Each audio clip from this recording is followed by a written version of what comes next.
Belly fat was the one thing I couldn't get rid of. No matter how hard I trained or how clean I ate, my arms got leaner, my chest looked stronger, but that lower belly just stayed. I remember doing hundreds of crunches thinking maybe I could melt it off with more ab exercises. Spoiler, it didn't work. I was so frustrated, and every time I made progress, I'd burn out, get hungry, and fall right back. It took me years to figure out what actually works, but when I did, everything changed.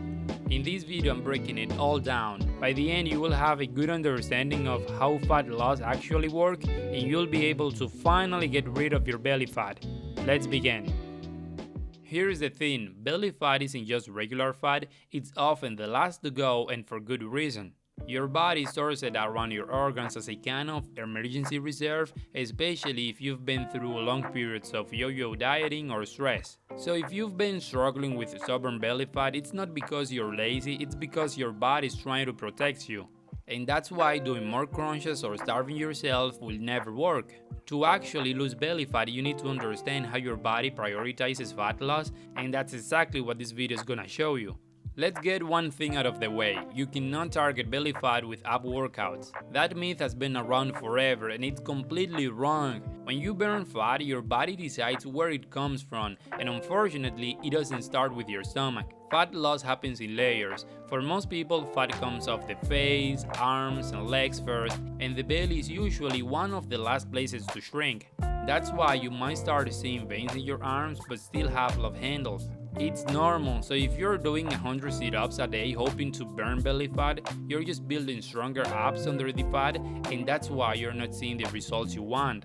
You've probably seen guys at the gym who can bench a ton and have massive arms, but still carry a noticeable belly. It's not because they're not training hard, it's because fat loss isn't about where you work out, it's about creating the right conditions for your body to let go of stored fat. So those videos you see out there like, do this exercise to burn belly fat, are simply bullshit. You just can't target which part your body is gonna take fat from.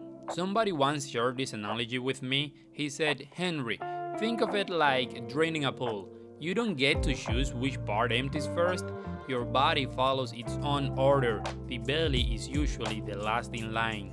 Before I give you the solution and tell you what you can do to get rid of your belly fat, there are a couple of things you need to know first. Because it doesn't matter how well you think you're doing everything, if you're not paying attention to this, you'll be wasting your time. There are a few key reasons belly fat tends to be the last to go, and understanding them is crucial if you want real results. First, belly fat is often tied to stress. When your body is under stress from work, poor sleep, overtraining, or even strict dieting, it releases a hormone called cortisol, and cortisol tells your body to hold on to fat, especially around the midsection. So even if you're eating less and working out more, high stress can make your body fight back. Second, there is inconsistency. Most people go through cycles, strict diet, quick results, then burnout and rebound.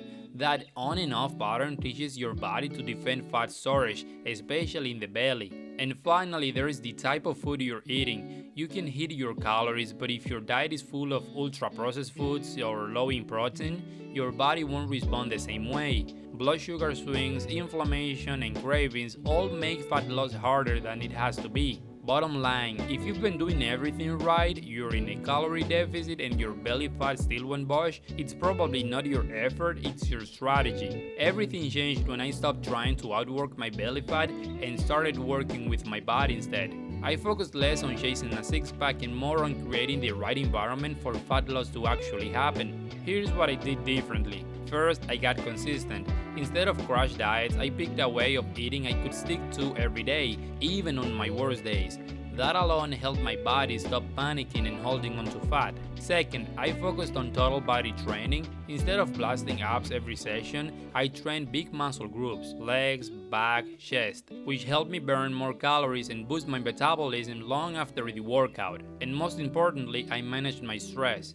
I started sleeping better, walking more, and eating in a way that didn't leave me starving. The less pressure I put on my body, the easier it became to drop that stubborn fat. Over time, the belly fat started to fade, slowly but consistently, and the best part, I didn't feel like I was suffering to get there. Subscribe to the channel if you want more content like this, and I'll see you in the next one.